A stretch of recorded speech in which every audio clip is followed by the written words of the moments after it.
नमस्कार। आज हम देखेंगे कि रंगमंच से आपको क्या मिलता है, इसमें आप क्या कमा सकते हैं। क्योंकि किसी भी विधा को करने से पहले ये बहुत ज़रूरी हो जाता है कि उस विधा से हमें कुछ मिल जाए। यदि हमें वहाँ से कुछ मिलेगा नहीं और हम आध्यात्मिक दृष्टिकोण नहीं रखते तो हम उस विधा को धीरे-धीरे करके छोड़ देंगे या वो विधा हमें अस्वीकार कर देगी क्योंकि मन की रुचि खराब हो जाएगी। चलिए तो देखते हैं कि रंगमंच में आप सबसे पहले कौन-कौन सी चीज़ कमा सकते हैं। किसी भी चीज़ में, किसी भी विधा में आपको जब कमाना हो, तो आप 4 पहलुओं को ज़रूर देखिएगा कि उसका आर्थिक पक्ष क्या है, आर्थिक रूप से आपको क्या मिलता है, मानसिक पक्ष क्या है, शारीरिक पक्ष क्या है और चौथी बात जो चाहे तो सब ध्यान ना भी दें पर देना चाहिए, वो है आध्यात्मिक पक्ष। कि आध्यात्मिक दृष्टि से आपको उसमें से क्या मिलता है। तो सबसे पहले हम आर्थिक पक्ष देखते हैं क्योंकि उसकी अधिकांश लोगों को बहुत चिंता रहती है। तो जो लोग रंगमंच में आ चुके हैं, बहुत समय से काम कर रहे हैं या रंगमंच में आकर क्या करेंगे, ये सोच रहे हैं, तो वो इस पे ध्यान दे सकते हैं कि एक्टिंग जो है आप उसकी फीस चार्ज कर सकते हैं। जब आप ट्रेंड होते हैं तो आप जहाँ भी एक्टिंग करेंगे, थिएटर में या फ़िल्म्स में या ओटीटी पे या कहीं भी, कैमरा पे, नॉन कैमरा, तो आप उस पे चार्ज कर सकते हैं। तो एक्टिंग फीस ले सकते हैं, एक्टर की फीस भी कह सकते हैं उसे। डायरेक्शन फीस ले सकते हैं, यदि आप कहीं कुछ डायरेक्ट करते हैं, कोई प्रोजेक्ट लेते हैं तो उसकी फीस ले सकते हैं। आप वर्कशॉप कंडक्ट कर सकते हैं। यदि आपको लगता है कि आपके गुरु ने आपको परमिट कर दिया है, आपको अनुमति दे दी है, तो आप अलग-अलग जगहों पे थिएटर की वर्कशॉप्स ले सकते हैं। उसमें जो नए युवा लोग हैं या जो रुचि रखने वाले लोग हैं, वो आते हैं, वो फीस देते हैं, उससे भी आपकी इनकम हो सकती है। स्क्रिप्ट राइटिंग ये बहुत इंपॉर्टेंट चीज़ है आज के समय पे। आप स्क्रिप्ट्स लिख सकते हैं। ज़रूरी नहीं इसमें आप बंधिए भी मत कि आप केवल रंगमंच के लिए लिखिए, आप हर फील्ड के लिए लिख सकते हैं। डबिंग कर सकते हैं आप। डबिंग में आप क्योंकि ये थिएटर से आपके ट्रेंड हो जाते हैं, यहाँ हम आर्थिक पक्ष देख रहे हैं।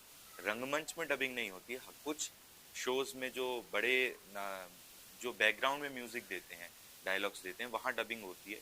लेकिन मेन डबिंग का जो पैसा है वो आता है कैमरा से।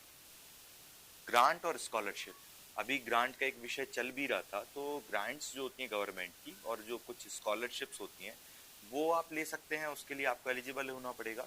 लेकिन उसमें एक चीज़ मैं आपको एडवाइस करूंगा कि आप उस पक्ष पे ज़्यादा ना जाएं, क्योंकि उसमें जो सिस्टम, जिस सिस्टम से आप उसको लेते हैं, वो इतना बड़ा सिस्टम है कि आप परेशान हो सकते हैं। यदि आप प्राइवेट फील्ड में ज़्यादा रहेंगे या काम करके सीधा पैसा लेना चाहेंगे, तो आपको उसमें मज़ा नहीं आएगा। यूट्यूब और सोशल मीडिया पे भी आप काम कर सकते हैं। कई मेरे मित्र भी हैं, वो एक्टिंग के पीस या कुछ अपना इम्प्रोवाइज्ड पीस डालते हैं। मिलियंस में व्यूज़ भी आ रहे हैं उनके इंस्टाग्राम पे। यूट्यूब पे आप कुछ बना सकते हैं। सोशल मीडिया के अलग अलग प्लेटफॉर्म्स पे शेयर कर सकते हैं। स्कूल्स के प्रोजेक्ट ले सकते हैं आप। स्कूल्स में एनुअल फंक्शंस बड़े बड़े होते हैं, लेकिन वो आपको महानगरों में या बड़े शहरों में ही अपॉर्चुनिटी मिलती है। और आप खुद का एक थिएटर ग्रुप खड़ा कर सकते हैं। उसमें भी इनकम के बहुत अच्छे साधन आपको मिल जाएंगे जैसे ही आप ग्रुप खड़ा करेंगे, क्योंकि जो स्टूडेंट्स आपसे सीखने आएंगे वो फीस देंगे। ग्रुप्स के जो परफॉर्मेंस होंगे, जो शोज होंगे, उसकी आपको कोई इनकम हो जाएगी। और स्कूल कॉलेज में जॉब कर सकते हैं आप।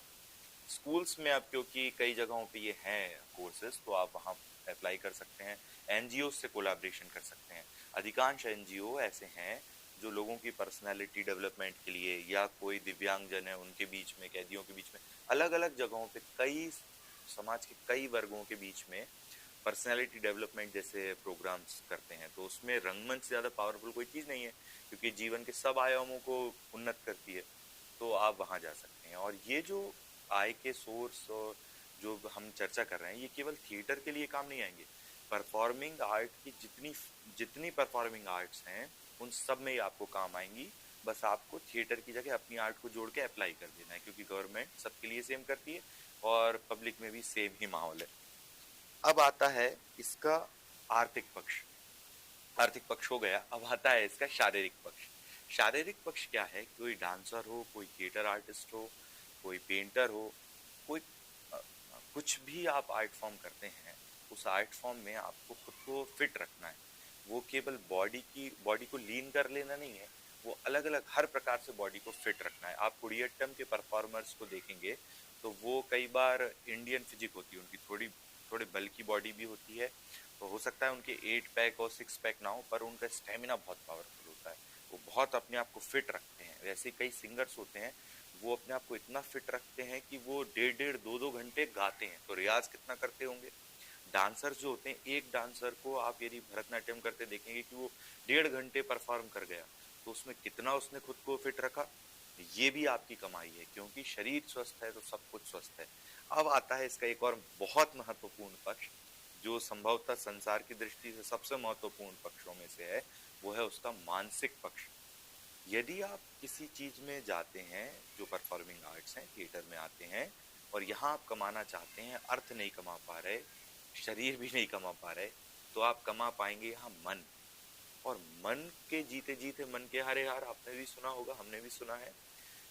मन इसमें इतना स्ट्रांग हो जाता है ना। लेकिन हाँ, एक बहुत जरूरी चीज जो अभी कल भी मुझसे एक स्टूडेंट ने पूछा था, कि जब हम मन को पावरफुल करना चाहते हैं ना, तो उसके लिए हमको थिएटर तो करना ही है। उसमें अपने आप जब एक्सरसाइज करेंगे, आप जब वो थिएटर करेंगे, तो आपको समझ में आ जाएगा। लेकिन जब आप उसको किसी और पक्ष से कंपेयर करेंगे, कि आप अर्थ पे ध्यान देंगे, जब आपको जब आप एक्टिंग कर रहे हैं, एग्जाम्पल लेते हैं, आप कोई कैरेक्टर कर रहे हैं, उससे आपको सुख मिल रहा है, आप कोई कहानी कहना चाह रहे हैं, उससे आपको सुख मिल रहा है, उस सुख के समय यदि आप उसके आर्थिक पक्ष को देखेंगे, तो आप मानसिक पक्ष भी खो देंगे उसका, और उसका आर्थिक पक्ष भी संभवतः जा सकता है। तो आप इन सबको डिफरेंशिएट करके देखें, कि कब हमें उसके आर्थिक पक्ष को देखना है, क्योंकि अर्थ महत्वपूर्ण यदि हो जाएगा कलाओं में, तो दिक्कत है। इसलिए अधिकांश कलाकार मन पे ज्यादा ध्यान दिया है हमारे गुरुजी ने। अब आते हैं इसका सबसे महत्वपूर्ण, लौकिक अलौकिक हर जगह पे जो काम आने वाला है वो पक्ष, वो है आध्यात्मिक पक्ष। आपकी इन परफॉर्मिंग आर्ट्स की किसी भी विधा से, किसी भी आर्ट से कोई कमाई हो, मन को सुख हो, या शारीरिक सुख हो या ना हो, ये सब छोटी चीजें रह जाती हैं जब आप इसके आध्यात्मिक पक्ष को देखते हैं। संसार में रह के, संसार से अलग होकर, उसकी जो भी आपके आध्यात्मिक जो भी मार्ग है आपका, जिस भी मार्ग से आप जानते हैं, उन सबको समाहित करते हुए जो मिलता है आपको आध्यात्मिक दृष्टि से कलाओं में, वो सबसे बड़ी इसकी कमाई है। अब उसको पाने के लिए आपको इसके जो छोटे छोटे पक्ष हैं, उन सभी पक्षों को एक स्तर तक तो साधिए, क्योंकि संसार में आपको रहना है, सांसारिक आपकी आवश्यकताएं हैं, उनको पूरा करिए, और उसके बाद इसके विशाल कमाई के लिए लग जाइए। क्योंकि यदि आपने छोटी कमाई के लिए बड़ी कमाई को छोड़ दिया, मैं पहले भी आपको समझा दूं, जो न्यू कमर्स आएंगे या जो हैं लोग, वो इस बहकावे में बिल्कुल ना आए किसी के कि आर्थिक पक्ष को छोड़ दीजिए। नहीं, आर्थिक पक्ष को समझिए, क्योंकि आपको सब्जी लाना होगी, रात में खाना खाना होगा, उसके लिए आर्थिक पक्ष की ओर दृष्टि डालिए, मानसिक पक्ष की ओर दृष्टि डालिए, क्योंकि अर्थ यदि कम भी है तो मन संभाल लेगा। शारीरिक पक्ष की ओर दृष्टि डालिए, क्योंकि शरीर स्वस्थ है तो लंबा खेल पाएंगे आप। और सबसे महत्वपूर्ण इसका आध्यात्मिक पक्ष। इन सबको एक स्टेप तक ले जाते हुए, एक लेवल तक सेट करते हुए, इसके आध्यात्मिक पक्ष की ओर ध्यान दीजिए, और इसके बाद आपको जो कमाई का एहसास होगा वो आप खुद ही बताएंगे कमेंट करके। ठीक है, मिलते हैं किसी नेक्स्ट वीडियो में, जिसमें हम बात करेंगे एक्टिंग में कैरेक्टर को अप्रोच करने का इंडियन तरीका सबसे सरल क्या है। नमस्कार।